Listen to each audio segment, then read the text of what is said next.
são, amar as pessoas como elas são, expressar dignidade, respeito e honra às pessoas como elas são, e vê-las sempre da melhor maneira, não vê-las pelos defeitos, mas vê-las pelas virtudes. Amém, queridos? Com esta introdução, eu quero lembrá-los de uma circunstância, de um fato, aqui para mim, triste e preocupante. A igreja, talvez, diz o meu amigo Luiz Montanini, escrevendo para a revista Impacto, a igreja talvez seja hoje o único exército do mundo cujos soldados não voltam para buscar os seus feridos no campo de batalha. Ao contrário, substitui-os rapidamente no batalhão e segue em frente, esquecendo de que muitos soldados de valor ficaram à beira da morte pelas trincheiras, à beira do caminho, esperando a morte em suas trincheiras. O último censo do IBGE, Instituto Brasileiro de Geografia e Estatística, diz que o número de chamados cristãos desviados no Brasil apresenta hoje um resultado assustador. Gente que esteve conosco, frequentou as nossas reuniões, participou dos eventos, das atividades e tudo, e lá no meio do caminho abandonou toda a fé, achou que era melhor outra coisa, tomou outro rumo e por aí afora. Estima-se que hoje haja, apenas aqui no Brasil, em torno de 30 a 40 milhões de pessoas que um dia frequentaram uma comunidade evangélica, uma igreja evangélica. 30 a 40 milhões de pessoas que um dia passaram pelas igrejas evangélicas, estiveram por aí, e como não tiveram nenhuma experiência pessoal com Deus, e não houve conversão e transformação, como elas não ficaram ricas como havia sido prometido, como elas não ganharam tanto dinheiro, como elas não ganharam um emprego melhor, como elas não tiveram tanto sucesso quanto havia sido prometido, muitas delas se escandalizaram e foram embora. Muitas delas não foram curadas, muitas delas não foram libertadas, muitas delas não aconteceu nada, e elas foram embora.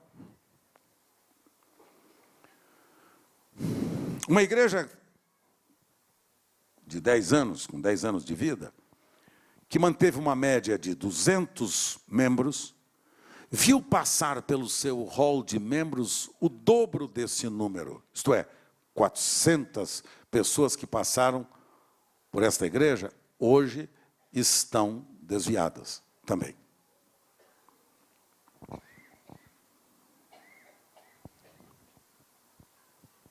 Uma igreja que hoje mantém uma média de 200 membros, durante 10 anos, perdeu 400.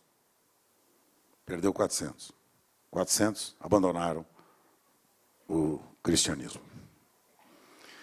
A porcentagem de desviados que retorna à igreja hoje não passa de 10% no Brasil. 10%, não passa de 10%. Entre 60% e 70% dos desviados, eles não receberam qualquer visita de líderes ou de membros quando decidiram sair da igreja. Descuido enorme que nós tentamos evitar através dos nossos pequenos grupos, através das células, dos nossos G100s, como são chamados. Nós tentamos evitar isso. Porque, em verdade, não há possibilidade da gente conhecer todo mundo e cuidar de todo mundo. Mas se as pessoas estão ligadas aos pequenos grupos, elas têm possibilidade de serem identificadas, e quando elas estão enfraquecidas ou saindo fora do redil, imediatamente os líderes destas células estão lá trabalhando, preocupados em cuidar, atender, proteger, amar e servir a estas pessoas. Entre 40% e 30% destas pessoas receberam de 1 a 3 visitas. E visitas que se revelaram, na maioria das vezes, de cobrança ou de condenação. Por que você não foi? Afinal de contas, você não sabe, você não vai por quê? Cobrança. Hoje é o dia do Senhor, você não foi. Hoje, espere. A outra maneira de a gente abordar as pessoas, maneira cordial, e amiga de abordá-las e dizer: senti hoje tanto a sua falta.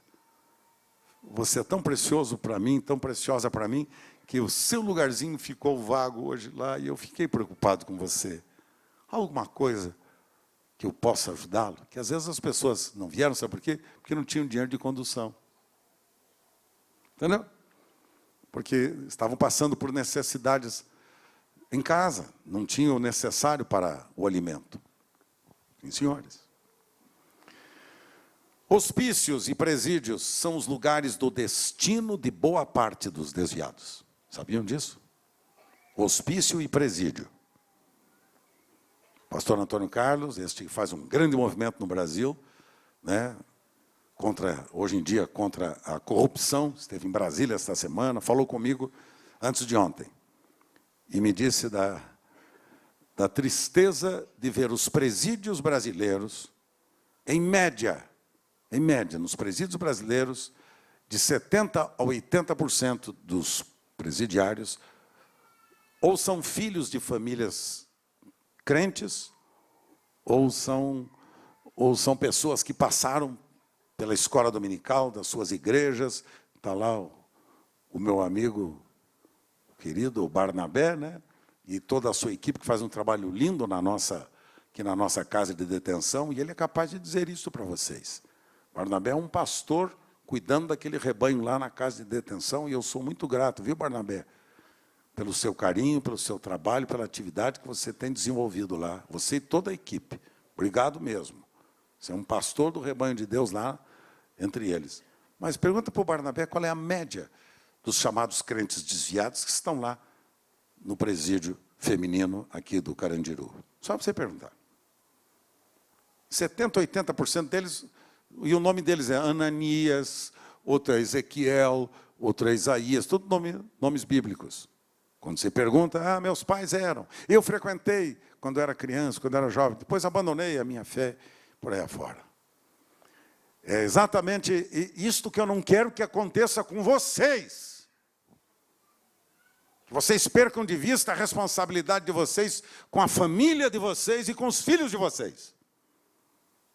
Como agora fiz no pátio, quando recebi uma família e abraçava, e esta família tão preciosa de líderes aqui da comunidade, e eu dizia: prepare seus filhos para que eles continuem melhor do que eu. Prepare. Pastor Valmir e a sua querida Nádia, pastores, eu disse para eles exatamente isso. Para a filha querida, Camila, e o Felipe, para os dois que vão casar-se.